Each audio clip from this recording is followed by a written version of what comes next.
नमस्कार साथियों, ये विजय खिची आपका शारीरिक शिक्षा की क्लासों में स्वागत करता हूँ, जहाँ हम पीटीआई के सेकंड पेपर की यूनिट फर्स्ट में चल रहे हैं और आज हमारी क्लास 3 होने वाली है। पिछली कक्षाओं में हमने जो भी पढ़ा है उसको एक बार मोटा मोटा क्या है कि रिवीजन कर लेते हैं कि अभी तक हमने क्या क्या पढ़ा और क्या क्या नहीं पढ़ा, और उसको हम आज पढ़ने वाले हैं। दोस्तों जो भी इस क्लास में नए हैं तो मैं उनको बता देना चाहता हूँ कि ये हमारी सेकंड पेपर राजस्थान पीटीआई की फर्स्ट यूनिट चल रही है, जिसमें हमने 2 कक्षाएं कंप्लीट कर ली है। आज की हमारी क्लास 3 होने वाली है, जिसमें हम शारीरिक शिक्षा यानी माध्यमिक व उच्च माध्यमिक स्तर पर शारीरिक शिक्षा का सामान्य ज्ञान पढ़ेंगे, जिसमें हमने निम्न प्रकार से टॉपिक कर लिए हैं।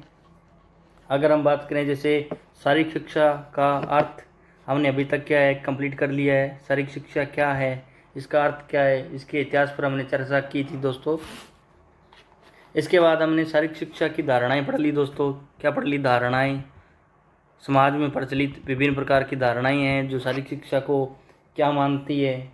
उसके बाद हमने शारीरिक शिक्षा की परिभाषाएं पढ़ी। क्या पढ़ी? परिभाषाएं, जिसमें विभिन्न वैज्ञानिकों ने, विद्वानों ने अपने अपने विचारों से, शब्दों से शारीरिक शिक्षा का अर्थ निकालने की कोशिश की। उसके बाद हमने शारीरिक शिक्षा का एम पढ़ा। एम मतलब शारीरिक शिक्षा का लक्ष्य क्या है वह पढ़ा, जिसमें हमने देखा कि शारीरिक शिक्षा का लक्ष्य संपूर्ण व्यक्तित्व का विकास करना है। उसके बाद हमने शारीरिक शिक्षा के उद्देश्य यानी शारीरिक शिक्षा के ऑब्जेक्टिव पढ़े, जिसमें अनेक प्रकार के विद्वानों ने अपने अपने तरीके शब्दों से उनको परिभाषित करने की कोशिश की कि शारीरिक शिक्षा का उद्देश्य क्या होना चाहिए। जिसमें डुडले एवं सार्जेंट के अनुसार हमने पढ़ा, चार्ल्स से बुस्टर के अनुसार पढ़ा, committee on objective of the American physical education association के अनुसार, जिसका नाम आफर है दोस्तों। इसके किस प्रकार क्वेश्चन आते हैं इस पर भी हमने बात की थी दोस्तों। क्या है आफर? यह एक अमेरिकन संस्था है जो शारीरिक शिक्षा पर काम करती है दोस्तों। उसके बाद जेबिनेस के अनुसार शारीरिक शिक्षा का उद्देश्य हमने जानने की कोशिश की। उसके बाद दोस्तों हमने शारीरिक शिक्षा का क्षेत्र पढ़ा। शारीरिक शिक्षा का जो एरिया है वह हमने पढ़ा, जो कि विभिन्न विषयों से जुड़ा हुआ है, जैसे जैव विज्ञान है, दार्शनिक है, मनोविज्ञान है, सामाजिक है। ये ऐसे विषय हैं दोस्तों जिनसे हमारी शारीरिक शिक्षा पूरी तरह से जुड़ी हुई है दोस्तों। इस पर भी हमें कभी कभी सवाल देखने को मिलता है कि इस पर सवाल किस प्रकार आता है दोस्तों। तो क्वेश्चन यह रहता है कि शारीरिक शिक्षा का निम्न में से विषय के साथ संबंध नहीं है, इसका नेगेटिव अर्थ में क्वेश्चन बनता है। जैसा कि हम देखेंगे कि इसका क्वेश्चन किस प्रकार बनता है। क्वेश्चन ऐसे बनता है दोस्तों, शारीरिक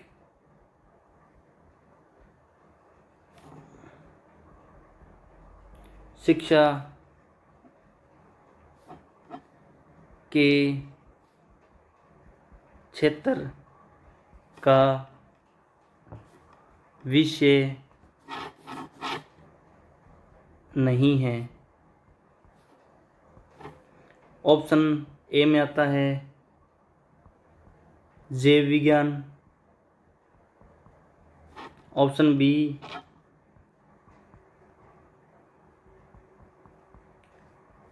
दार्शनिक या जिसको आइडियलिज्म बोलते हैं, दार्शनिक विज्ञान भी बोलते हैं दोस्तों। ऑप्शन सी में आता है मनोविज्ञान, और ऑप्शन डी में दिया हुआ होता है गणित। दोस्तों क्वेश्चन क्या रहता है? शारीरिक शिक्षा के क्षेत्र का विषय नहीं है, जिसमें ऑप्शन ए जैव विज्ञान, बी दार्शनिक विज्ञान या मनोविज्ञान, ऑप्शन सी मनोविज्ञान और डी गणित। तो दोस्तों अगर आपने अच्छे से शारीरिक शिक्षा का विषय किन किन विषयों से जुड़ा हुआ है यह पढ़ा है, तो आप इसको आसानी से कर सकते हो कि इसका आंसर क्या होगा। तो इसका आंसर होगा दोस्तों गणित। गणित के सिवा दोस्तों गणित एकमात्र ऐसा विषय है जो शारीरिक शिक्षा से नहीं जुड़ा हुआ है, बाकी अन्य तीनों विषय जुड़े हुए हैं दोस्तों। हम जब टॉपिक 7 पढ़ेंगे तो उसमें देखेंगे जीव विज्ञान कैंसोलॉजी पढ़ेंगे, दार्शनिक आधार ये मनोविज्ञान में पढ़ेंगे दोस्तों, और मनोविज्ञान तो हम पढ़ेंगे। चलिए दोस्तों, हम जहाँ से पढ़ रहे थे वहीं वापस चलते हैं।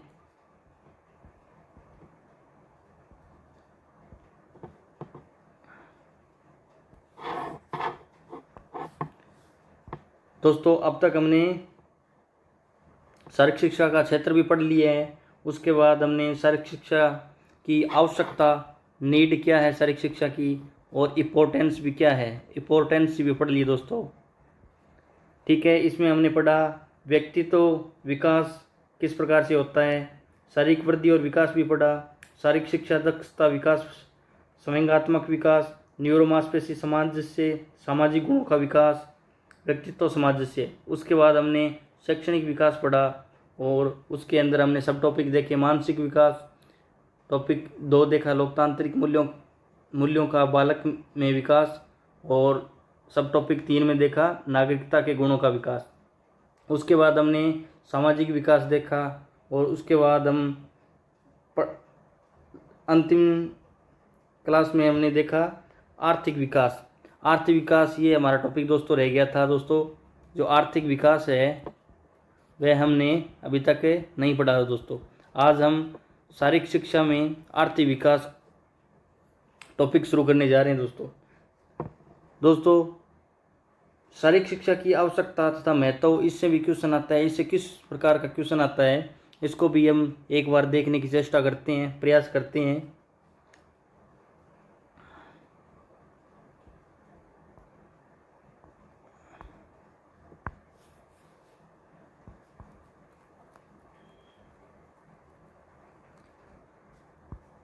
दोस्तों, इसमें क्वेश्चन इस प्रकार आता है, शारीरिक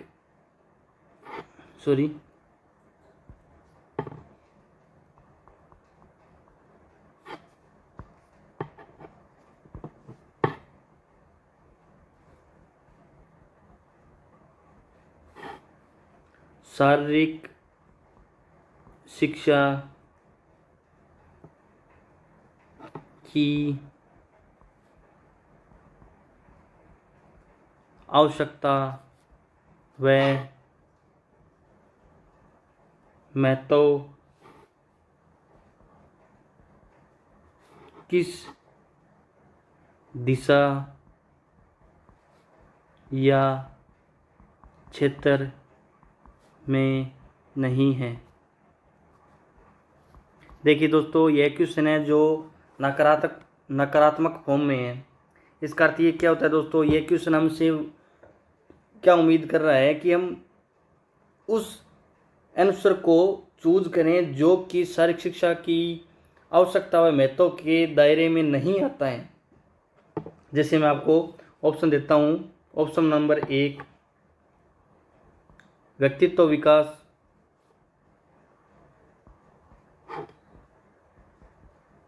ऑप्शन बी शैक्षणिक विकास,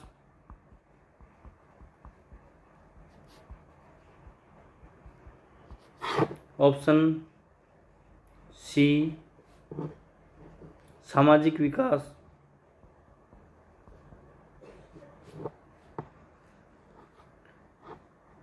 ऑप्शन डी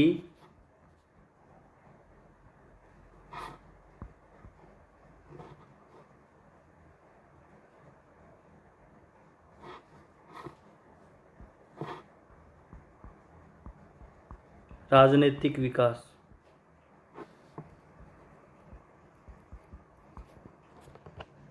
दोस्तों, ये क्वेश्चन को आप एक बार फिर से पढ़ने का प्रयास कीजिए। शारीरिक शिक्षा की आवश्यकता व महत्व किस दिशा या क्षेत्र में नहीं है। तो ऑप्शन ए दे रखा है व्यक्तित्व विकास, ऑप्शन बी शैक्षणिक विकास, ऑप्शन सी सामाजिक विकास, और ऑप्शन डी राजनीतिक विकास।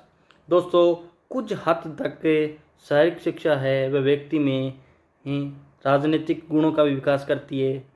हमने पिछला टॉपिक पढ़ा था, शारीरिक शिक्षा से व्यक्ति क्या सीखता है, एक नेतृत्व या एक टीम लीडर जब व्यक्ति बनता है, खिलाड़ी बनता है, तो वह एक नेता के गुण सीखता है और वह समाज में अच्छे कार्य करता है, समाज को लीडर कर आगे बढ़ाता है। उसी प्रकार समाज में जब वह व्यक्ति खिलाड़ी बनकर या एक सामाजिक व्यक्ति बनकर जाता है तो समाज को अच्छे से लीड करता है और अपने जो खेल के दौरान उसने राजनीतिक यानी नेतृत्व गुण प्राप्त किए थे, उन्हीं गुणों के आधार पर समाज को आगे बढ़ाता है। दोस्तों, ऑप्शन डी यानी 4 नंबर ऑप्शन को अगर देखें तो यह बाकी की तुलना में शारीरिक शिक्षा का एक सब पहलू है। सब पहलू किस प्रकार दोस्तों? इस प्रकार का क्वेश्चन 2018 की वैकेंसी में आपको देखने को मिला था। देखिए दोस्तों, ऑप्शन ए है वह व्यक्तित्व विकास, शैक्षणिक विकास, ऑप्शन बी और सी सामाजिक विकास। ये दोस्तों तीनों है जो प्रमुख रूप से शारीरिक शिक्षा करती है, जबकि ऑप्शन डी है यह बहुत कम रूप में करती है। इन चारों में अगर हम तुलना करें तो ऑप्शन डी ही ऐसा ऑप्शन निकल कर आता है जो इस क्वेश्चन का आंसर बनता है। आप दोस्तों 2018 का पेपर देखिए, आपको उसमें ये सवाल ज़रूर मिलेगा। चलिए दोस्तों, आगे बढ़ते हैं हम अपने टॉपिक की ओर।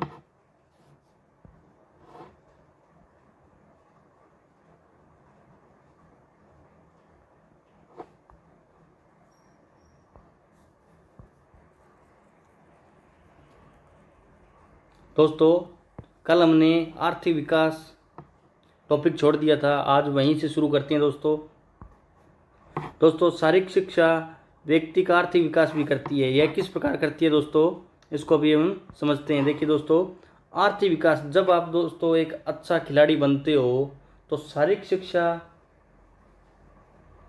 की पढ़ाई करते हो, तब आपको शारीरिक शिक्षा क्या है, एक अच्छा रोजगार देती है। अगर आप एक अच्छे खिलाड़ी बनते हो तो आप अपने देश के लिए खेलते हो। मैंने आपको कल बताया था दोस्तों, अगर आप एक अच्छे शारीरिक शिक्षा के शिक्षक बनते हो तो इससे आप रोजगार प्राप्त करते हो और अपनी आजीविका चलाने के लिए धन अर्जित करते हो। देखिए दोस्तों, इसमें क्या लिखा है, आर्थिक मूल्य में शारीरिक शिक्षा के विभिन्न क्षेत्रों में ज्ञान प्राप्त कर व्यक्ति इसे व्यवसाय के रूप में भी अपनाने का निर्णय कर सकता है। देखिए दोस्तों, अगर आप शारीरिक शिक्षा में अच्छी PhD या BPEd या DPEd या MPEd करते हो तो आप एक अच्छा रोजगार प्राप्त कर सकते हो और विभिन्न प्रकार के शारीरिक ये खेलों के संगठनों से जुड़ सकते हो, या अपना खुद का फेडरेशन बना सकते हो, या कोई एकेडमी बना सकते हो जो शारीरिक शिक्षा की ट्रेनिंग देती हो या किसी भी खेल की ट्रेनिंग देती है। इस प्रकार के अनेक सारे जो व्यवसाय है, कार्य है, आप अपने जीवन में आजीविका प्राप्त करने के लिए चुन सकते हो। आर्थिक विकास का टॉपिक सब टॉपिक देखें तो इसमें दिया है राष्ट्रीय एकता। दोस्तों, जब आप अपने देश के लिए खेलते हो तो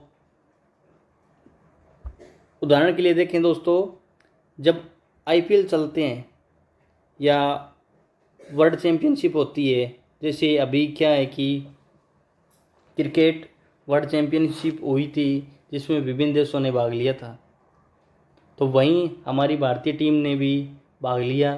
तो जब दोस्तों फाइनल मैच चल रहा था, तब आप देखो कि जब वहाँ पे लोग स्टेडियम में थे या घर पर टीवी पर देख रहे थे, उनके अंदर कितना उत्साह था, वो कितनी उत्साह से भारतीय टीम को सपोर्ट कर रहे थे। ठीक है दोस्तों, इससे पता चलता है कि हमारी टीम, हमारे खेल, हमारे लोगों के लिए हमारे अंदर कितनी राष्ट्रीय भावना है, कितना प्रेम है, और ये हमारे राष्ट्रीय एकता को दिखाता है। दोस्तों, राष्ट्रीय एकता, भारत में विभिन्न धर्मों व विभिन्नताओं के लोग निवास करते हैं दोस्तों।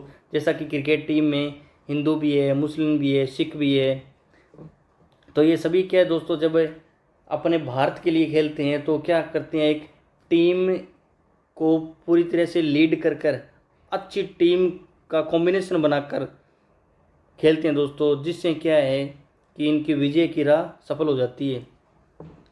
खेल इनमें एकता की भावना लाने और राष्ट्रीय एकता को बढ़ाने में महत्वपूर्ण भूमिका निभाता है दोस्तों।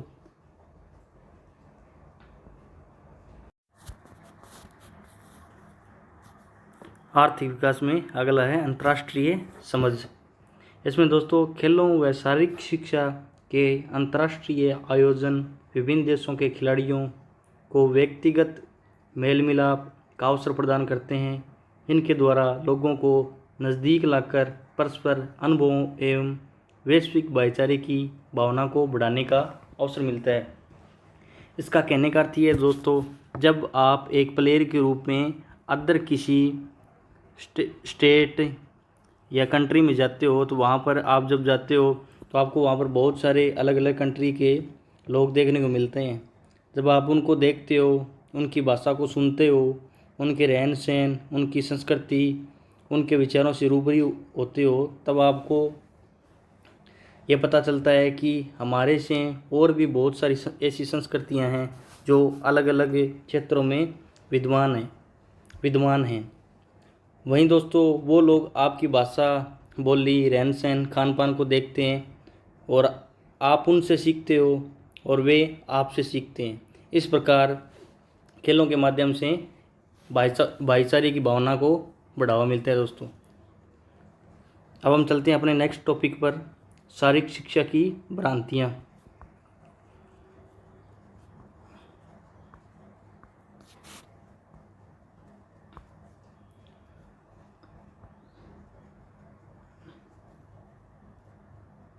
दोस्तों भ्रांतियाँ किसे कहते हैं, यह शब्द निकला है भ्रम से। भ्रम का अर्थ होता है दोस्तों गलत फहमी या किसी प्रकार का भ्रम हो जाना। कई बार बोलते हैं ना कि आपने किसी चीज़ को देखा ही नहीं और आपको लगता है कि आपने देखा है, तो वह कभी कभी आपको गलतफहमी हो जाती है, एक भ्रम हो जाता है और आप उसमें भ्रमित हो जाते हो। इस शारीरिक शिक्षा में शारीरिक शिक्षा की भ्रांतियाँ किस प्रकार है, देखिए दोस्तों, समाज में आपके आसपास में अन्य विषय पढ़ने वाले बहुत सारे ऐसे स्टूडेंट हैं जो शारीरिक शिक्षा को गलत बताते हैं दोस्तों। वह विभिन्न प्रकार की शारीरिक शिक्षा के बारे में गलत बातें बोलते हैं। उन्हीं पर हम चर्चा करेंगे कि वो ऐसा क्यों बोलते हैं और इसके पीछे का कारण क्या है। दोस्तों सबसे पहले वो कहते हैं कि शारीरिक शिक्षा एक समय की बर्बादी है। दोस्तों ऐसा बिल्कुल भी नहीं है। शारीरिक शिक्षा से आज बहुत सारे छात्र बड़े बड़े पदों पर काम कर रहे हैं, राजकीय सेवाओं में अपना योगदान दे रहे हैं। और बहुत सारे ऐसे लोग हैं दोस्तों जो खेल को अपना प्रोफेशनल मानते हैं और उसे एक व्यवसाय के रूप में आज अपने जीवन को चलाने के लिए आजीविका प्राप्त कर रहे हैं, धन कमा रहे हैं। दोस्तों शारीरिक शिक्षा समय की बर्बादी बिल्कुल भी नहीं है। यह एक समय को आबाद करने वाला विषय है या खेल है दोस्तों। अगला है, यह केवल शारीरिक क्रियाकलापों की प्रक्रिया। दोस्तों इसमें ध्यान दीजिएगा, इस वाक्य में एक शब्द आया है केवल। अगर दोस्तों यह केवल शब्द नहीं होता और यह लाइन सीधी होती, यह शारीरिक क्रियाकलापों की प्रक्रिया है, तो दोस्तों यह शारीरिक शिक्षा की भ्रांति नहीं होती, यह बात बिल्कुल ठीक होती। किंतु इसमें केवल आ गया जिसकी वजह से शारीरिक क्रियाकलापों की प्रक्रिया है, यह बात बिल्कुल गलत होगी दोस्तों। क्योंकि दोस्तों शारीरिक शिक्षा है वह शारीरिक क्रियाकलापों की एक प्रक्रिया, यह बात बिल्कुल सही है। किंतु केवल शारीरिक क्रियाकलापों की प्रक्रिया, यह बात पूर्णतः गलत है, क्योंकि यह शारीरिक के साथ साथ बौद्धिक क्रिया भी है। जैसे आप जब गेम खेलते हो तो बहुत सारे प्लेयर होते हैं ग्राउंड में। जैसा मान लीजिए हम एक फुटबॉल गेम का उदाहरण लेते हैं। मान लीजिए यहाँ पर आप यहाँ पर हो और बाकी सारे प्लेयर आपके सामने हैं। जब दोस्तों इनके बीच से आप बॉल को कटिंग कर और बहुत कम समय में इस बात का अंदेशा लगा लेते हो कि बॉल को किस तरफ करना है या गोल पोस्ट किस तरफ है, हमको बॉल राइट लाइन से ले जानी है या लेफ़्ट लाइन से ले जानी है। आप बॉल को कटिंग कर बहुत ही माइक्रो सेकंड में और बॉल को यहाँ से शूट करते हो गोल में दोस्तों। तो दोस्तों इससे आपकी बौद्धिक क्षमता बढ़ती है। उम्मीद है कि आपको समझ में आ रहा है। आगे देखिए दोस्तों,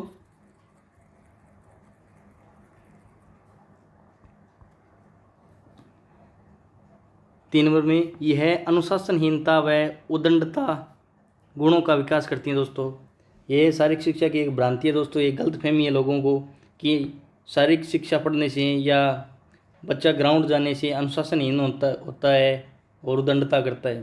दोस्तों ऐसा बिल्कुल नहीं है, क्योंकि जब बच्चा एक ग्राउंड जाता है तो वह गेम के नियमों कानूनों को, रेफरी के इशारों को समझता है और वहाँ पर बहुत कम समय में निर्णय लेता है और अनुशासनता का प्रतीक देता है। अनुशासनता का प्रतीक किस प्रकार देता है, जैसे आप एक टीम के मान लीजिए कप्तान है, क्या है, कप्तान है, तो आप सभी को अपनी टीम स्ट्रेटजी बताते हो, किस प्रकार गेम को जीतना है, किस प्रकार गेम को खेलना है और बॉल को कितने समय में किसको पास देना है।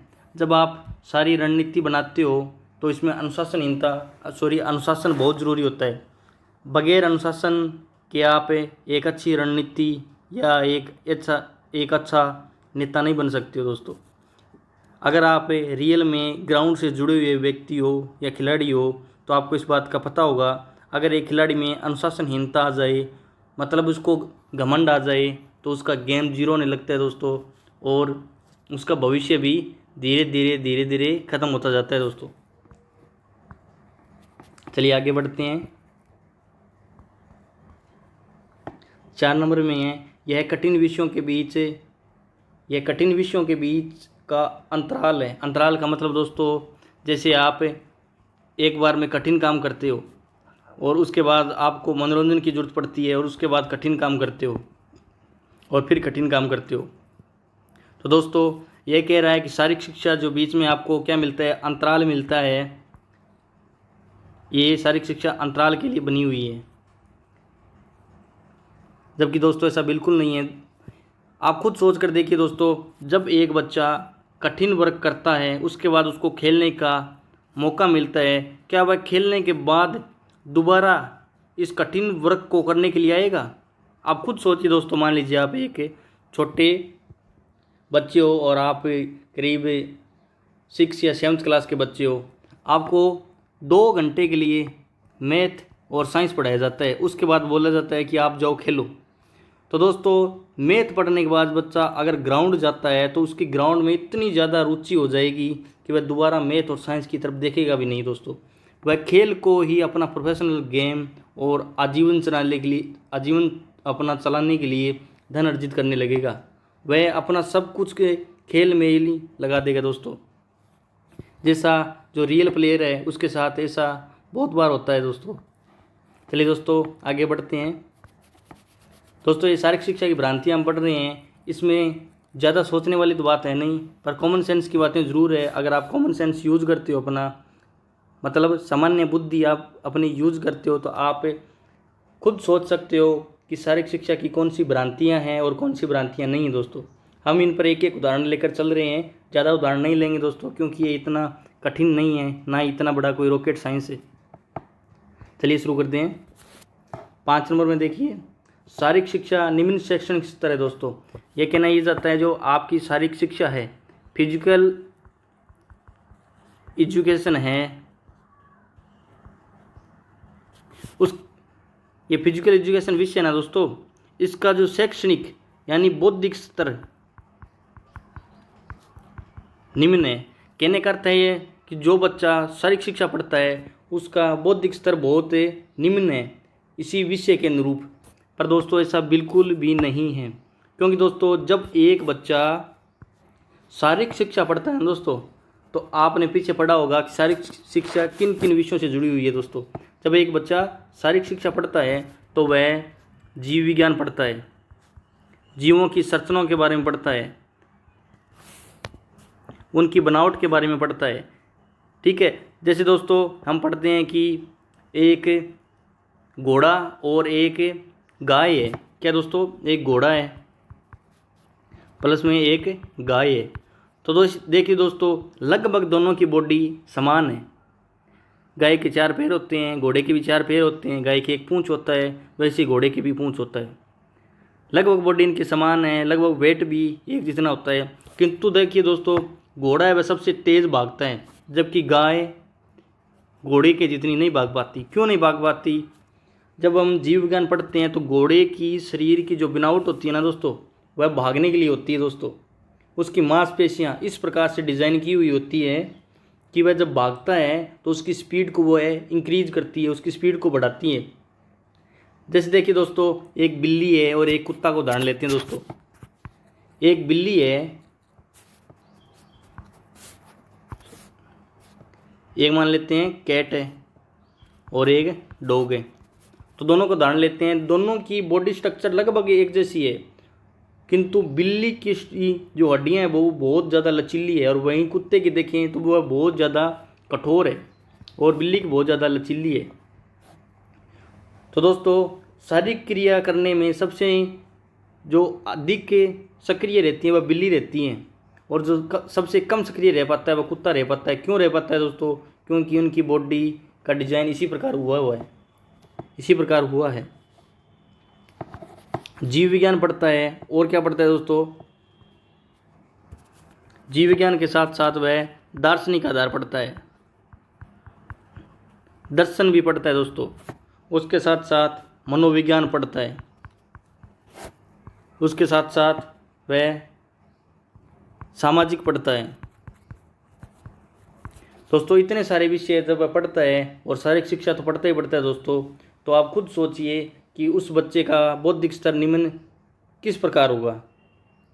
दोस्तों, जैसा कि जो लोग शारीरिक शिक्षा से पढ़े हुए हैं उनको तो पता है दोस्तों, अगर एक व्यक्ति शारीरिक शिक्षा से उच्च शिक्षा प्राप्त करता है, हायर एजुकेशन करता है, पीएचडी तक पहुंचता है, तो वह दोस्तों एक डॉक्टर के समरूप हो जाता है।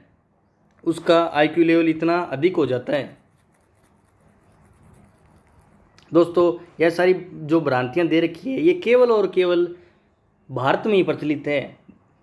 जैसे यूरोप है, अमेरिका है, इन देशों में बिल्कुल भी नहीं दोस्तों। जापान है, चाइना है, ये सारी भारतीयों की मानसिक बुद्धि का नतीजा है। आगे देखिए दोस्तों, 6 नंबर में यह मांसपेशीय क्रियाओं का रूप है। दोस्तों, यह मांसपेशी क्रियाओं का रूप नहीं है, ये बौद्धिक क्रियाओं का भी रूप है। मैंने पीछे भी बताया है, इससे हमारी बुद्धि भी तेज होती है। आगे देखते हैं 7 नंबर, यह मनोरंजन की गतिविधि है। दोस्तों, शारीरिक शिक्षा मनोरंजन की गतिविधि बिल्कुल नहीं है दोस्तों। अगर हम शारीरिक शिक्षा पढ़ते हैं, अपने गेम को प्रोफेशनल रूप में चुनते हैं, तो हम इससे रोजगार प्राप्त कर सकते हैं। गेम को हम अपना प्रोफेशनल बना सकते हैं और अपने देश के लिए खेल सकते हैं। अपने देश का अपने राष्ट्र के लिए खेलते हैं तो हमारा सभी देशों में नाम होता है। हमारे गौरव के लिए खेलते हैं दोस्तों, हमारे सम्मान के लिए खेलते हैं। जब दोस्तों Neeraj Chopra gold medal Olympic में जीत कर आता है, तो देखिए दोस्तों पूरा देश का सीना किस प्रकार चौड़ा हो जाता है। सभी लोग उसका मान सम्मान करते हैं। बहुत सारी ऐसी कंपनियां हैं उसको धन भी देती है। बहुत सारी ऐसी कंपनीज है जो उसको अपना ब्रांड एम्बेसडर बनाती है, जैसे अमूल कंपनी ने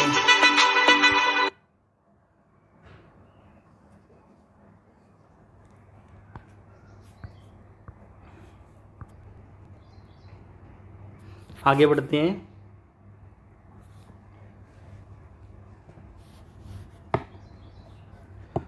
शारीरिक शिक्षा के लिए योग्य अध्यापक की आवश्यकता नहीं होती दोस्तों। देखिए, इसमें नई शब्द आया है। अगर इसमें नई शब्द नहीं होता इस वाक्य में, तो यह वाक्य होता शारीरिक शिक्षा के लिए योग्य अध्यापक की आवश्यकता होती है।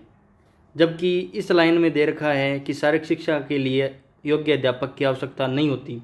दोस्तों, आप खुद सोचिए, अगर आपको मैथ वाला टीचर बोले कि चलिए मैं आपको तैयारी करवाता हूँ और हमें क्या स्टेट के लिए जीतना है या किसी टीम को हराना है, क्या दोस्तों ऐसा संभव है? अगर मैथ वाला टीचर आपको तैयारी कराएगा तो क्या बच्चे तैयारी कर पाएंगे? जब उसको स्वयं को, मैथ वाले टीचर को, फुटबॉल को किक करना नहीं आएगा, ठीक है, उसको पता ही नहीं कि गेम शुरू कैसे किया जाता है, विसल बजती है उसका अर्थ क्या होता है, वह गेम के रूल रेगुलेशन के बारे में उसको खुद को नहीं पता है, तो वह बच्चों को क्या बताएगा और बच्चे उससे क्या क्या सीखेंगे? इसलिए दोस्तों, शारीरिक शिक्षा में एक योग्य, मेरा अनुमान ये है कि एक अनुभवी टीचर की ज़रूरत पड़ती ही पड़ती है। उसके बगैर कोई भी खिलाड़ी एक अच्छा प्लेयर नहीं बन सकता। आगे बढ़ते हैं। यह केवल शारीरिक विकास करती है। दोस्तों, शारीरिक शिक्षा केवल शारीरिक विकास नहीं करती है, मैंने आपको बार बार बताया है। शारीरिक शिक्षा शारीरिक विकास के साथ साथ मानसिक विकास भी करती है। बच्चे का शारीरिक शिक्षा सर्वांगीण चौमुखी चारों दिशाओं से विकास करती है। आप खुद सोचिए, अगर बच्चा एक खेलता है उसमें बौद्धिक विकास होता है, उसमें सामाजिक गुणों का विकास होता है, उसमें दार्शनिक विज्ञान का विकास होता है। दोस्तों, समाज की संरचनाओं को वो समझता है, किस प्रकार सामाजिक रहना है, किस प्रकार अपने टीममेट के साथ व्यवहार करना है, उनका किस प्रकार आदर करना है, उनके साथ किस प्रकार रहना है, उनकी संस्कृति को कैसे सीखना है, भाईचारे को कैसे बढ़ाना है आगे, और अपने राष्ट्र के लिए खेलना है। उस पर कितनी सारी जिम्मेदारियां होती है। दोस्तों, आप खुद सोच के देखिए, क्या शारीरिक शिक्षा केवल और केवल शारीरिक विकास ही करती है? दोस्तों, ये कुछ से प्रचलित भ्रांतियाँ। दोस्तों, ऐसी और भी भ्रांतियाँ हो सकती हैं। दोस्तों, जैसे शारीरिक शिक्षा है बच्चे में दोष उत्पन्न करती है, विकृति उत्पन्न करती है, ऐसी बहुत सारी चीज़ें हो सकती है। खेल खेलने से केवल और केवल चोट नहीं लगती है। तो दोस्तों, ऐसी बहुत सारी भ्रांतियाँ हैं। अगर बच्चा खेल खेलेगा तो चोट लगना स्वाभाविक है, उसके साथ साथ वह अपने भविष्य की सीढ़ियाँ भी चढ़ता है, अपने भविष्य का निर्माण भी करता है, अपने लिए आजीविका धन कमाने के साधन खोजता है, वह आगे चलकर खेल कर रोजगार प्राप्त करता है। जैसे आपने शुरुआत में आपने स्कूलों में खेला है, गेम खेले हैं, बहुत सारे गेम जीते भी हैं, आप धीरे धीरे सीखे होंगे। दोस्तों, ऐसा तो है नहीं कि आप शुरुआत में ये एक अच्छे प्लेयर थे, आप धीरे धीरे आगे बढ़े हो और आज आपने पीटीए की ट्रेनिंग की है, डीपीएड की है, बीपीएड की है, एमपीएड की है, इसके बाद आप राजकीय सेवाओं में अपनी सेवाएं देंगे और आप उसके बदले धन अर्जित करेंगे, जो आपको अपना आजीविका या आपका जीवन चलाने के लिए ज़रूरी होगा। आगे बढ़ते हैं।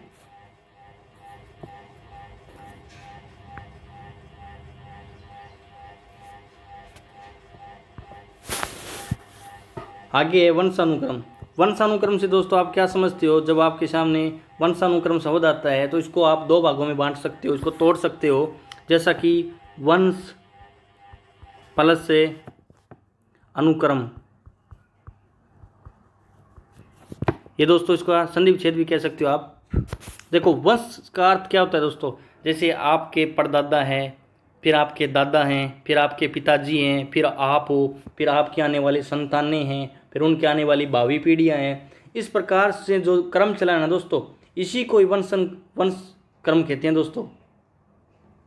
जैसे आपके दादाजी के गुण आपके पिताजी में हैं, आप में हैं, और आपके गुण आने वाली आपकी पीढ़ी में होंगे दोस्तों। ये वंशानुक्रम के गुण है दोस्तों, और इसी को ही वंशानुक्रम कहते हैं। चलिए दोस्तों, इसको समझने का और प्रयास करते हैं।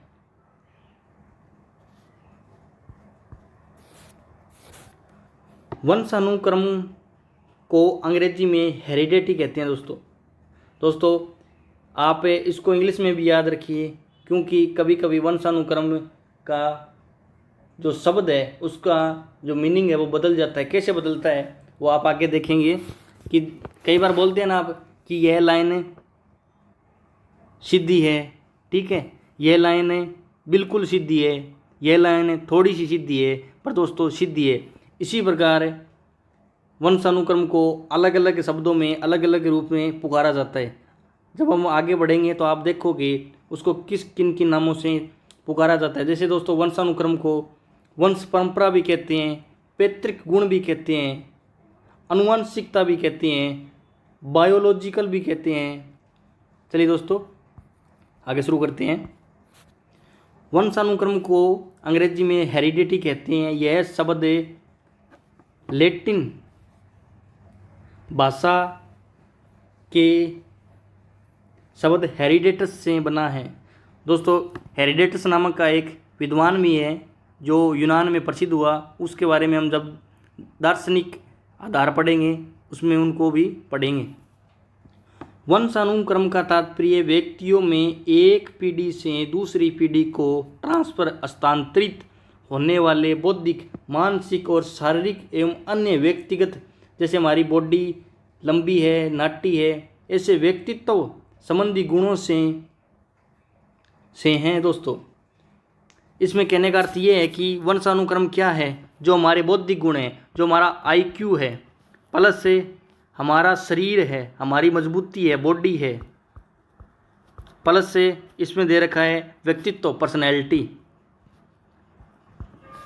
ये सारे गुण दोस्तों वंशानुक्रम के माध्यम से एक पीढ़ी से दूसरी पीढ़ी में ट्रांसफ़र होते हैं। आईक्यू बोलते हैं दोस्तों इंटेलिजेंट क्वोशिएंट। इसका अर्थ होता है हमारी सोचने समझने की क्षमता। बॉडी, जैसे बॉडी हमारी क्या हो सकती है, एक पतली हो सकती है, बहुत ज़्यादा मोटी हो सकती है, और एक फिट बॉडी हो सकती है। और पर्सनैलिटी में आता है दोस्तों हमारे गुण, जैसे हम किस प्रकार रहन सहन है हमारा, ठीक है, हम किस भाषा में बात करते हैं, हमारी भाषा क्या है, हम कितना आदर सत्कार करते हैं। ये गुण सारे दोस्तों एक पीढ़ी से दूसरी पीढ़ी में ट्रांसफ़र होते रहते हैं दोस्तों। आगे देखते हैं, बालक को न केवल अपने माता पिता तथा पूर्वजों से भी शारीरिक व मानसिक गुण प्राप्त होते हैं, जिन्हें वंशानुक्रम या वंश परंपरा या पैतृक या आनुवंशिकता कहा जाता है दोस्तों। ये दोस्तों वंशानुक्रम के अलग अलग नाम हैं। आगे बढ़ते हैं। यह व्यक्तिगत गुणों का पूर्ण योग है दोस्तों जितने भी हमारे व्यक्तिगत गुण हैं, कौन कौन से, शारीरिक है, मानसिक है, बौद्धिक है, ठीक है, सामाजिक है, इन सभी गुणों का पूर्ण योग ही दोस्तों वंशानुक्रम है। मनुष्य का शरीर असंख्य कोशिकाओं से निर्मित है, परंतु उसका सर्जन एक कोशिका से होता है, जिसे जाइकोट कहते हैं दोस्तों। अब ये जाइकोट क्या है, इसको भी थोड़ा समझ लेते हैं।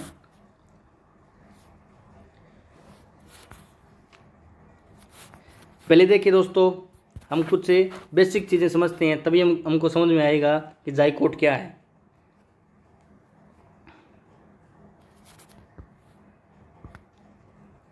दोस्तों आपने नाम सुना होगा अमीबा। इसकी आकृति इस प्रकार होती है दोस्तों, अमीबा बोल देते हैं दोस्तों इसको शॉर्ट में। दोस्तों इसकी आकृति किसी भी जीव जंतु से मेल नहीं खाती है। यह जब चाहे तब अपनी आकृति को बदल सकता है, छोटा कर सकता है, नाटा कर सकता है, बड़ा कर सकता है, ठीक है, जैसे भी ढाल सकता है। इसकी खासियत ये है दोस्तों, यह सिर्फ एक कोशिका से बना हुआ होता है, और वहीं हमारी बॉडी है या अन्य जीव जंतुओं की जो बॉडी है वह सैकड़ों नहीं दोस्तों, इसको हम कहेंगे अरबों कोशिकाओं से, सेल्स को अंग्रेजी में कोशिका कहते हैं, कोशिकाओं से बनी हुई होती है। दोस्तों ये किस प्रकार बनती है हमारी बॉडी, इसकी संरचना को एक बार हम समझते हैं।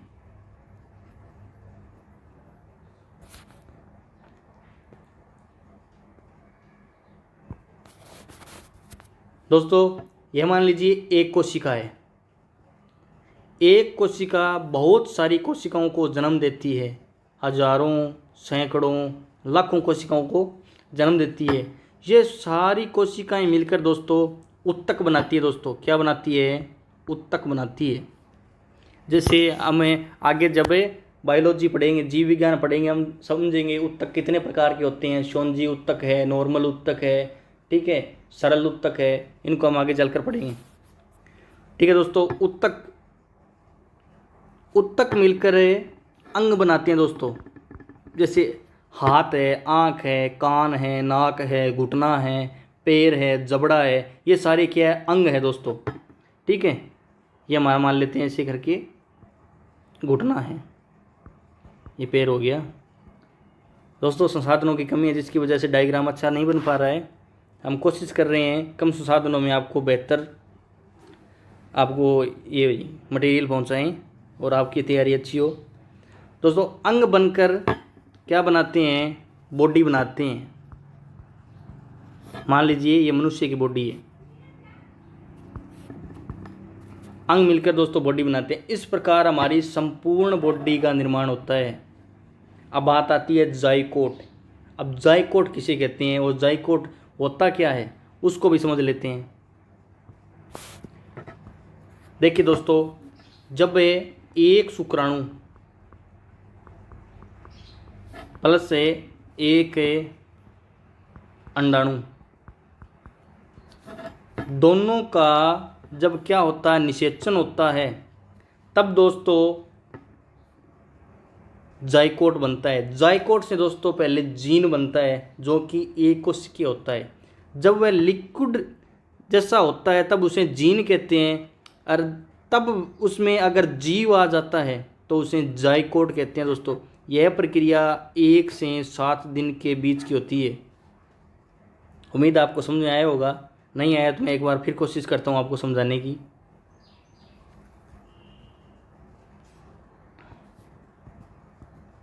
दोस्तों एक शुक्राणु, दोस्तों शुक्राणु तो आपको पता होगा, शुक्राणु किसे कहते हैं, अंडाणु किसे कहते हैं। दोस्तों जो मेल होता है उसके होते हैं दोस्तों शुक्राणु, जो फीमेल होती है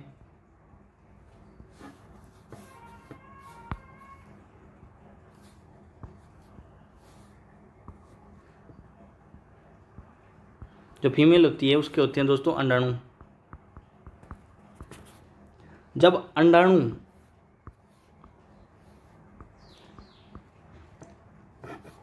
शुक्राणु और अंडाणु जब दोनों दोस्तों गर्भाशय में मिलते हैं तब उनका क्या होता है दोस्तों, निषेचन होता है। क्या होता है दोस्तों, निषेचन होता है। जब यह प्रक्रिया 1 से 3 दिन की होती है तब इसे कहते हैं जीन। मतलब बच्चा 1 से 3 दिन का होता है तब वह लिक्विड रूप में होता है, उसमें किसी भी प्रकार की हलचल नहीं होती है, वह जीन कहलाता है। जब वह 3 से 7 यानी 1 से 7 दिन का हो जाता है तब उसमें जीव धीरे धीरे बनने लगता है और उसे हम कहते हैं जाइकोट। दोस्तों उम्मीद है अब आपको समझ में आया होगा। आगे बढ़ते हैं।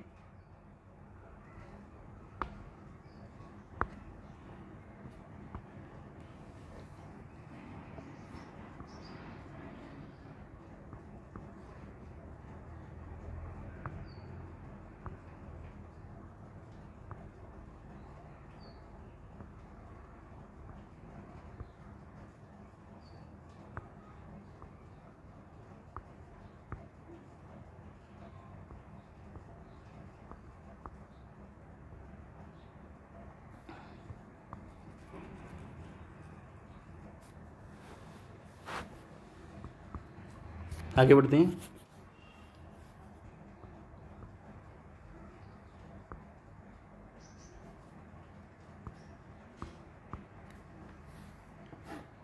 मनुष्य का शरीर असंख्य कोशिकाओं से निर्मित है, परंतु उसका निर्माण एक कोशिका से होता है। जब दोस्तों हमारा जो शुक्राणु होता है ना दोस्तों, हमारा एक शुक्राणु एक कोशिका से बना हुआ होता है। दोस्तों हमारा जो एक शुक्राणु है ना उसमें एक ही कोशिका होती है। आपने शुक्राणु माइक्रोस्कोप से कभी देखा होगा, अगर नहीं देखा तो यूट्यूब पे ऐसे बहुत सारे वीडियो है, उसमें देख लीजिए शुक्राणु कैसा होता है। शुक्राणु इस प्रकार होता है दोस्तों, उसके एक लंबी सी पूंछ होती है और आगे से ऐसा होता है।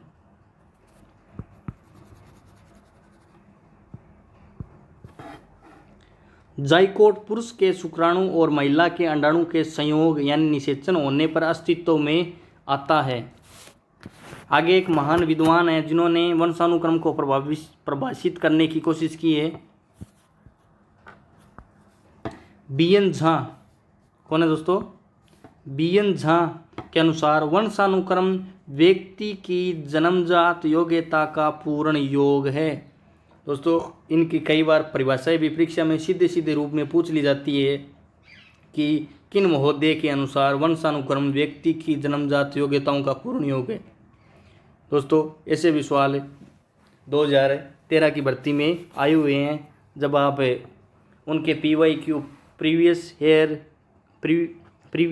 हेयर क्वेश्चन के आप गहन अध्ययन करोगे तब आपको पता चलेगा क्वेश्चन कहाँ से आ रहे हैं और क्वेश्चन के क्या ट्रेंड है, किस सब्जेक्ट से क्वेश्चन पूछे जा रहे हैं, क्वेश्चन किस प्रकार बन रहे हैं। जब आप एक टॉपिक को अच्छे से कर लेते हो और उसमें से आप स्वयं क्वेश्चन को बनाने की क्षमता अर्जित कर लेते हो दोस्तों, तो तब यह स्थिति आ जाती है कि उस टॉपिक में से कहीं से भी कोई भी क्वेश्चन आ जाए, आप उसको अटेंड कर लेते हो, आप उसका आंसर निकाल ही लेते हो।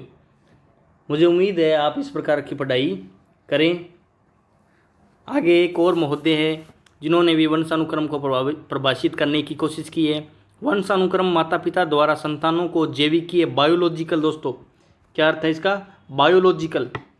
दूसरा देखिए, वंशानुक्रम माता पिता द्वारा संतानों को जैविकीय या मनोवैज्ञानिक विशेषताओं के हस्तांतरण को सूचित करता है। ये घूम फिर के दोस्तों वहीं आ जाते हैं। वंशानुक्रम में क्या करता है, IQ plus body plus personality, बौद्धिक क्षमता, शारीरिक क्षमता और पर्सनैलिटी को ट्रांसफ़र करता है। इन्होंने शब्द अपने अपने चुने हैं और इनका जो लास्ट में सार है, अर्थ है, वह यही निकल कर आता है। वुडवर्थ महोदय के अनुसार वंशानुक्रम के अंतर्गत वे समस्त बातें आ जाती हैं जो जीवन प्रारंभ करते समय, यानी अंडाणु और शुक्राणु का संयोग अस्तित्व में जब आता है उस समय, जन्म के समय नहीं। मतलब जब बच्चा बड़ा होकर जन्म, मतलब बच्चा 1 महीने से 9 महीने, ठीक है, इसको इस प्रकार समझिए, और फिर होता है बच्चे का जन्म। तो पहली लाइन ये कहती है कि जीवन प्रारंभ करते समय, एक से जब बच्चा शुरू करता है 9 महीने तक, जन्म के समय नहीं, मतलब जब बच्चा जन्म लेता है उस समय नहीं, बल्कि गर्भधारण, जब बच्चा अंडाणु शुक्राणु एक जीन बनता है, जाइकोट बनता है, उस समय से लेकर जन्म से लगभग 9 महीने पहले व्यक्ति में प्रेजेंट उपस्थित रहता है। ठीक है दोस्तों इन परिभाषाओं का अर्थ निकल कर वही घूम फिर कर वही आ जाता है। इन महोदय ने सिर्फ अपनी अपनी परिभाषाएं देने के लिए अपने अपने शब्दों में वंशानुक्रम को पिरोने या माला बनाने की कोशिश की है। उम्मीद है दोस्तों आपको समझ में आ रहा है।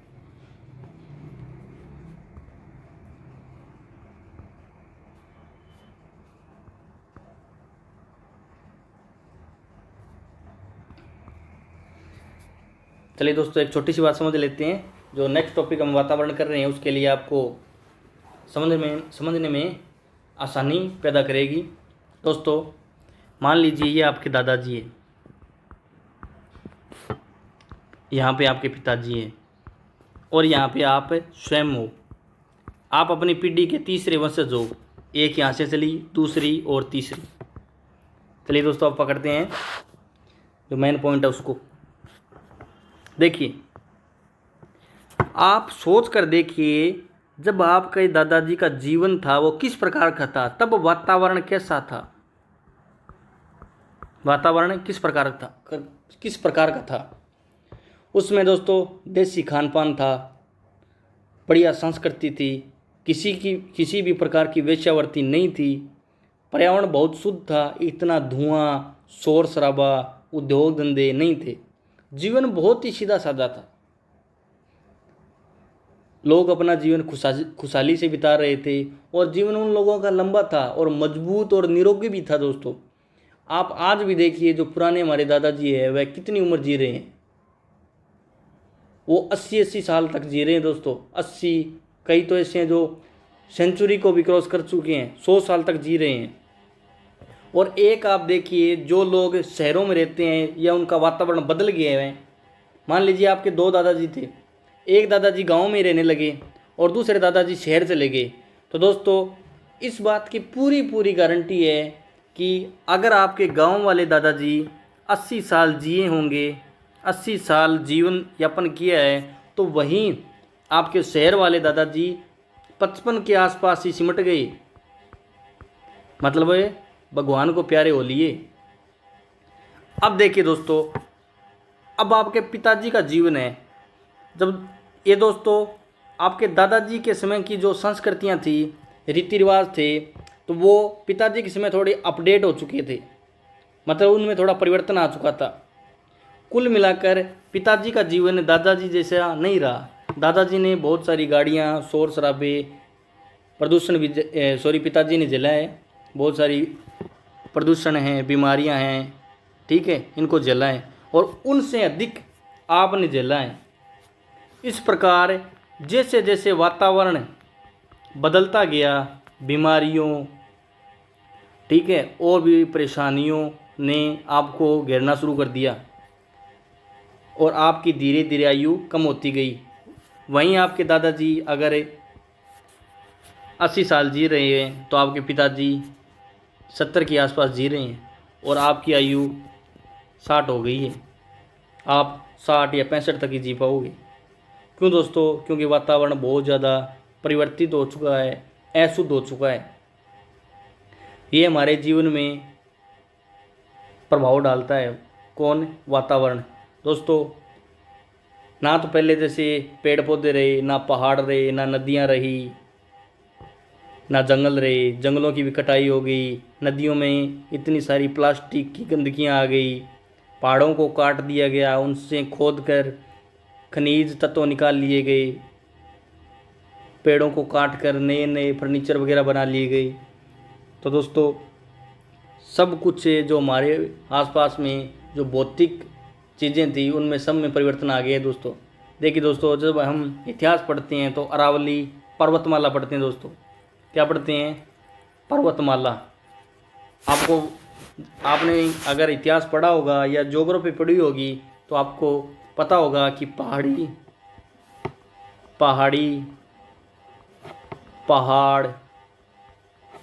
पर्वत, इन सब का अर्थ क्या होता है? पहाड़ी दोस्तों पहाड़ से छोटी होती है और पर्वत पहाड़ से बड़ा होता है। ये क्रम इस प्रकार चलता रहता है। इनकी कुछ वैज्ञानिकों ने ऑथेंटिक जो इनकी ऊंचाई है वो भी ज्ञात की है, जो 2.5 किलोमीटर और पहाड़ की शायद 5 किलोमीटर और पर्वत की 7.5 किलोमीटर है। इस प्रकार से हैं दोस्तों। उस समय जो हमारी अरावली थी, क्या थी? अरावली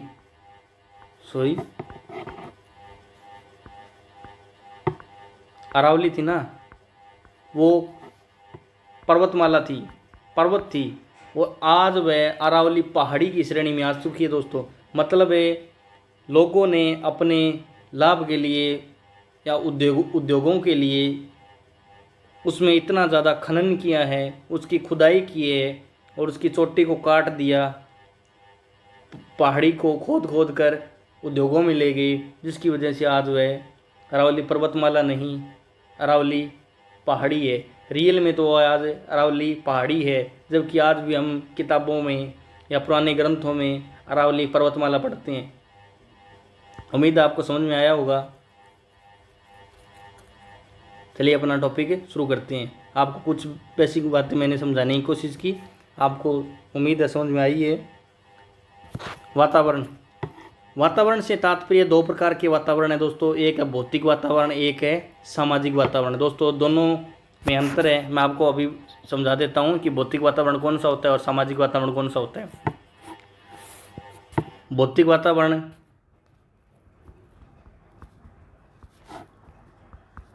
भौतिक वातावरण में दोस्तों वह सभी चीज़ें आ जाती है, जैसे पहाड़, नदी, झरने, खेत, ठीक है, जो आपको प्रकृति से मिला है, पेड़ पौधे, जो आपको अपने चारों ओर दिखाई देता है, वह सब भौतिक वस्तुएं हैं। और सामाजिक वातावरण किसे कहते हैं? सामाजिक वातावरण का अर्थ हो गया लोगों के बीच जब आप रहते हो, समाज में रहते हो, तो उनकी संस्कृति, खान पान, रीति रिवाज, पहनावा, भाषा, बोली आदि जो हमें समाज ने दी है, जो समाज ने बनाई है, ठीक है, लोकगीत है, लोक नृत्य है, ये सब सामाजिक वातावरण में आते हैं दोस्तों। और भौतिक वातावरण में नदी, नाले, पहाड़, झरने, खेत खलिहान, बिल्डिंग वगैरह जो भी आपको भौतिक लगे, मतलब जिसके अंदर जीवन नहीं है, वो सारे भौतिक हैं।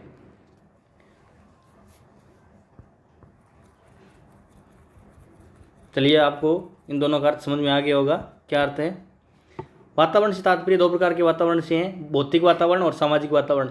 भौतिक वातावरण से अभिप्राय है हमारे आसपास की वस्तुएं। भौतिक वातावरण से अभिप्राय मतलब हमारे आसपास की जितने भी वस्तुएं हैं, उदाहरण पहाड़, मकान, खेत, पेड़ आदि। और सामाजिक वातावरण से हमारे आसपास बसने वाले लोग, उनके कार्य अर्थात रीति रिवाज, परंपराएं आदि, ये जो चीज़ें जो समाज ने बनाई है। अनुकूल वातावरण में वस्तु का स्वाभाविक विकास होता है। मतलब कहने का अर्थ ये है कि अगर वातावरण शुद्ध है, वातावरण शुद्ध का अर्थ ये नहीं होता वातावरण साफ है, ठीक है। शुद्ध का मतलब है भौतिक और सामाजिक दोनों चीज़ें हैं दोस्तों। अगर भौतिक वातावरण का अगर अशुद्धिकरण नहीं हुआ है, मतलब भौतिक वातावरण में गंदगियाँ नहीं आई है और समाज में कुरीतियाँ, कुप्रथाएं नहीं है, तब वह हमारा जो वातावरण है वह शुद्ध माना जाएगा। वातावरण शुद्ध में व्यक्ति का विकास क्या होता है, बहुत अच्छा होता है, गुड होता है, ठीक है। अगर वातावरण प्रतिकूल है, वातावरण कुंठित है, ठीक है, तो विकास क्या है दोस्तों, अवरुद्ध हो जाएगा। क्या हो जाएगा, अवरुद्ध, विकास रुक जाएगा। आप खुद सोच कर देखिए, जो लोग झुग्गी झोंपड़ियों में रहते हैं उनका वातावरण कैसा होता है, ना तो उनका जो भौतिक वातावरण है वो कैसा है, उनका सामाजिक वातावरण कैसा होता है, उनकी आयु कितनी होती है, वह कितने समय तक जी पाते हैं, उनको कितने सारे रोग लगते हैं, उनमें कैंसर की बीमारियां, तो जैसे दोस्तों अपने में जुकाम होता है ना, वैसे उनमें तो कैंसर की बीमारियां पाई जाती है, ठीक है। अगर उनमें अगर एक दो बच्चा अगर दिन में मर जाता है तब भी उनको दोस्तों कोई फर्क नहीं पड़ता है, क्योंकि दोस्तों उनमें यह चीज़ें समाज ने यही दी है, समाज ने यही वातावरण तय किया है। आगे चलते हैं नेक्स्ट टॉपिक पर अपने।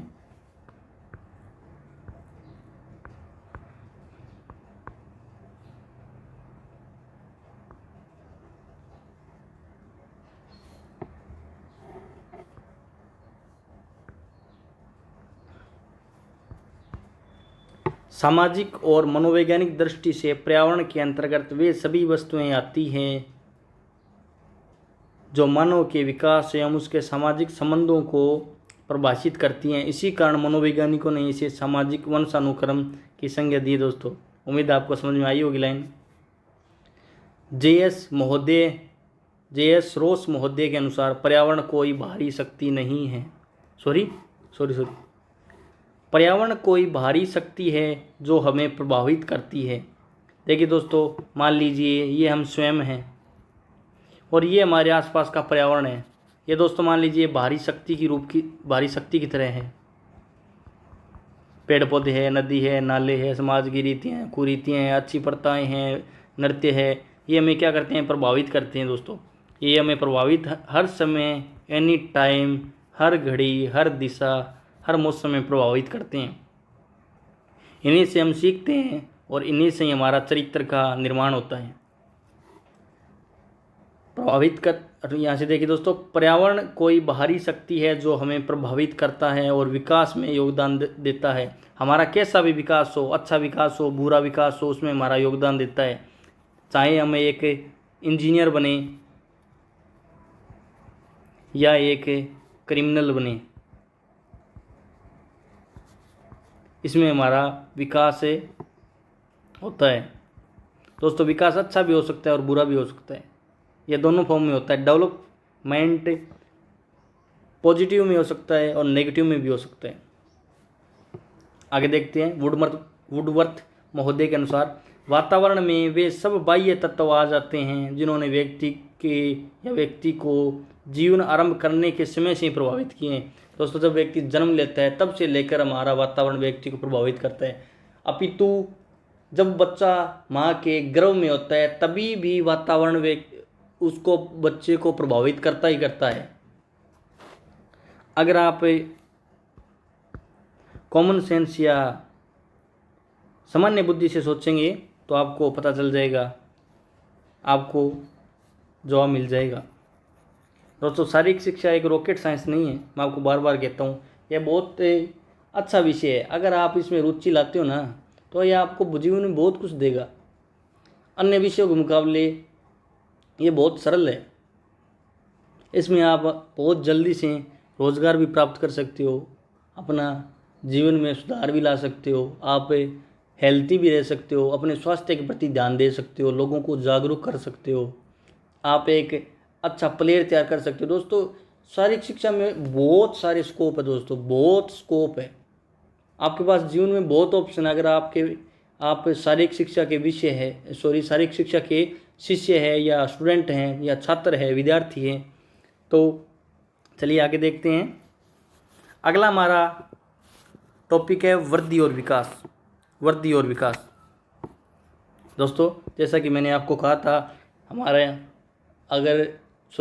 हमारा जैसे जैसे टॉपिक कंप्लीट होता है, उसके कंप्लीट होने के तुरंत बाद हम उसमें से किस प्रकार क्वेश्चन बनता है उस पर भी हम एक नज़र डालेंगे। तो दोस्तों, हमारे 2 टॉपिक कंप्लीट हो गए हैं, और मैं कोशिश करूँगा कि कल, अगर इसके बाद जो हमारी नेक्स्ट क्लास आएगी, उसमें जितने भी मैंने टॉपिक कराए हैं उन पर मैं क्वेश्चन लूँ, या बताऊँ कि आपको उन टॉपिकों में से किस प्रकार क्वेश्चन आ रहे हैं, क्या ट्रेंड है, आगे क्या ट्रेंड हो सकता है, और पीछे क्वेश्चन आए हैं वह किस प्रकार आए हैं, उन पर भी हम एक नज़र डालेंगे।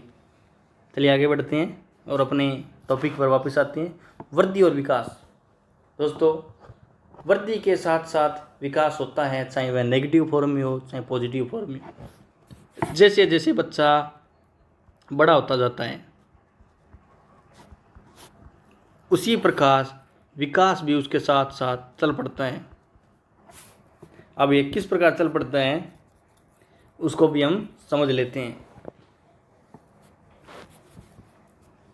वर्दी और विकास। शरीर ऊंचाई, भार तथा आकार में बढ़ता है। कॉमन सी बात है दोस्तों, शरीर कैसे बढ़ेगा? शरीर ऊंचाई, भार, आकार में बढ़ता है, इसे वर्दी कहते हैं। दोस्तों, वर्दी और विकास इस टॉपिक में आपको हर एग्जाम में एक क्वेश्चन देखने को मिलता ही मिलता है। ज़्यादातर क्वेश्चन वर्दी और विकास के अंतर में देखने को मिलता है। आप 2018, 2022 का पेपर उठाकर देखिए, वर्दी और विकास में से क्वेश्चन आया हुआ है। वो किस प्रकार आता है, उसका ट्रेंड रहता है। वर्दी और विकास में जो अंतर होता है उसको लेकर मुख्य रूप से एग्जामिनर टारगेट करता है और क्वेश्चन को सेट करता है, और आपने कितना इस टॉपिक को समझा है, कितना प्रैक्टिकली लिया है, इस प्रकार वह ऑप्शन उस क्वेश्चन के सेट करता है। चलिए देखते हैं। शरीर ऊंचाई और भार तथा आकार में बढ़ता है, इसे वर्दी कहते हैं। उम्मीद आपको वर्दी समझ में आ गई है दोस्तों। वर्दी का अर्थ मानसिक बुद्धि से कतई नहीं है। फिर आप अपने दिमाग पे जोर डालिए, वर्दी का अर्थ मानसिक या बौद्धिक वर्दी नहीं है। ये आप अपने जहन में बात अभी बिठा लीजिए। वर्दी का अर्थ बिल्कुल भी बौद्धिक क्षमता का विकास नहीं है, या मानसिक बुद्धि में ग्रोथ नहीं है। आगे देखिए। मांसपेशियों का बढ़ना, हड्डियों का अथवा शारीरिक ढांचे का ऊंचाई में बढ़ना, मस्तिष्क आदि का बढ़ना वर्दी के अंतर्गत आता है। देखिए दोस्तों, मस्तिष्क यानी आपका जो दिमाग है ना, वो सोचने की क्षमता में नहीं है। ये कह रहा है कि आपका जो माथा है उसका आकार बढ़ता है।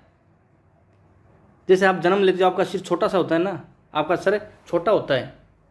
जब आप बड़े होते जाते हो, आपका सर बड़ा होता है, वैसे ही आपके दिमाग का वजन बढ़ता है। ये उस सेंस में कह रहा है, नहीं कि ये कह रहा है कि आप में सोचने की क्षमता बढ़ती है, चिंतन करने की क्षमता बढ़ती है, मनन करने की क्षमता बढ़ती है। ये सब कुछ नहीं है, ठीक है। वो आएगा विकास में। विकास के अंदर शारीरिक और मानसिक विकास दोनों होता है, तभी एक विकास होता है, यानी सर्वांगीण विकास होता है। अगर अकेला विकास शब्द आए ना दोस्तों, तो आप समझ जाना कि यहाँ पर शारीरिक और मानसिक दोनों विकास की बात हो रही है। अगर अकेला आएगा ना दोस्तों तो उसके पीछे लगा हुआ होगा शारीरिक विकास या मानसिक विकास। आगे देखिए, शारीरिक तथा मानसिक क्षमता एवं योग्यता में उन्नति को विकास कहते हैं। देखिए दोस्तों, मैंने अभी भी आपको ये लाइन बताई और फिर यही लाइन आ गई। शारीरिक तथा मानसिक क्षमता एवं योग्यता में उन्नति को विकास कहते हैं। फ्रैंक महोदय के अनुसार शरीर एवं व्यवहार के किसी पहलू में होने वाले परिवर्तन अभिवृद्धि कहलाते हैं। अब अभिवृद्धि क्या है दोस्तों? अभिवृद्धि का अर्थ है दिमाग की सोचने की क्षमता से बिल्कुल नहीं है, यह केवल शरीर एवं व्यवहार के किसी पहलू में आने वाले परिवर्तन को अभिवृद्धि कहलाती है दोस्तों। देखिए दोस्तों, आपका शरीर बड़ा होगा, आप एक देखिए दोस्तों, एक छोटा बच्चा चलता है, मान लीजिए ये छोटा बच्चा है, ये छोटा बच्चा है और ये एक बड़ा बच्चा है।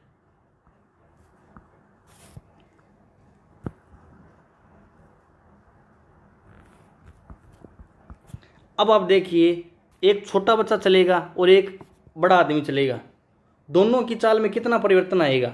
एक छोटा बच्चा जब कोई वस्तु को मांगता है कि मुझे खाने के लिए यह चाहिए, तो उसके मांगने में जब जो व्यवहार निकल कर आता है वो कितना प्यारा होता है, कितना मनमोहक होता है कि मैया मुझे ये चीज़ चाहिए या वो चीज़ चाहिए। और वहीं अगर बड़ा आदमी होगा, वो बोलेगा मुझे ये दो, मुझे वो चाहिए, मुझे वो ला कर दो। दोस्तों, व्यवहार में देखो कितना अंतर है। दोस्तों, जब आप शारीरिक शिक्षा पढ़ते हो ना, तो आप में छोटी छोटी चीज़ों के बीच में तुलना करने की जो बौद्धिक क्षमता है ना, वो भी बढ़ जाती है। आप धीरे धीरे हमारे साथ चलते रहिए, हम आपकी इस क्षमता को और भी निखारेंगे।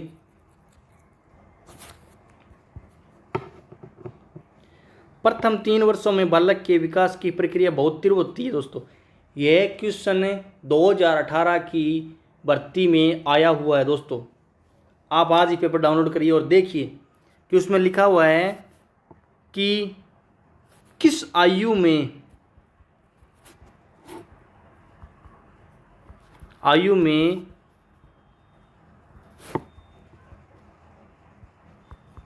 बच्चे का विकास तीव्र यानी बहुत तीव्र रूप से होता है। उसमें ऑप्शन दिया होगा, मिलेगा आपको। ऑप्शन ए 1 से 3, ऑप्शन बी में मिलेगा 6 से 9, ऑप्शन सी में मिलेगा आपको 3 से 8 और ऑप्शन डी से मिलेगा 12 से 18। इस प्रकार का क्वेश्चन आपको 2018 की भर्ती में देखने को मिलेगा। और इसका उत्तर क्या होगा? आपने अगर पढ़ा है तो आप बता दोगे। इसका उत्तर ऑप्शन ए होगा। क्या होगा? Option A.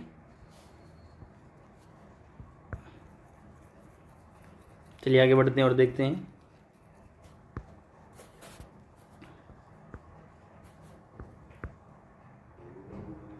अब वृद्धि को देखते हैं और फिर विकास को पढ़ेंगे, फिर विकास के प्रकार को देखेंगे। फ्रैंक महोदय के अनुसार, जिन्होंने पीछे परिभाषा भी दी थी, फ्रैंक के अनुसार शरीर और व्यवहार को किस पहलू में होने वाले परिवर्तन अभिवृद्धि कहलाती है दोस्तों। अब वृद्धि और अभिवृद्धि में अंतर समझ लीजिए दोस्तों। अगर वृद्धि क्या है, इस बात को समझना है तो वृद्धि का अर्थ है आकार, भार और आकृति। इन तीनों में अगर शरीर बढ़ता है तो वह केवल वृद्धि है। इसके बाद अभिवृद्धि क्या है? उपयुक्त तीनों प्लस से व्यवहार में परिवर्तन अभिवृद्धि है।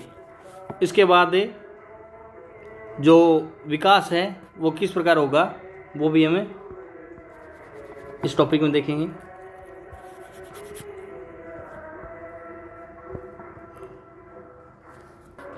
साथियों, वृद्धि को हम नेक्स्ट क्लास में अपनी जो होने वाली है उसमें करेंगे और वृद्धि और विकास को पूरा समझेंगे। इससे किस प्रकार क्वेश्चन आते हैं और पिछले हमने जो टॉपिक पढ़े उनमें से किस प्रकार क्वेश्चन आते हैं, और प्रीवियस ईयर में जो एग्ज़ाम हुए हैं उनमें से कितने क्वेश्चन इन टॉपिकों से आए हैं, इन पर भी हम चर्चा करेंगे। बने रहिए दोस्तों हमारे साथ। आपको आगामी अपने भविष्य की बहुत बहुत शुभकामनाएं।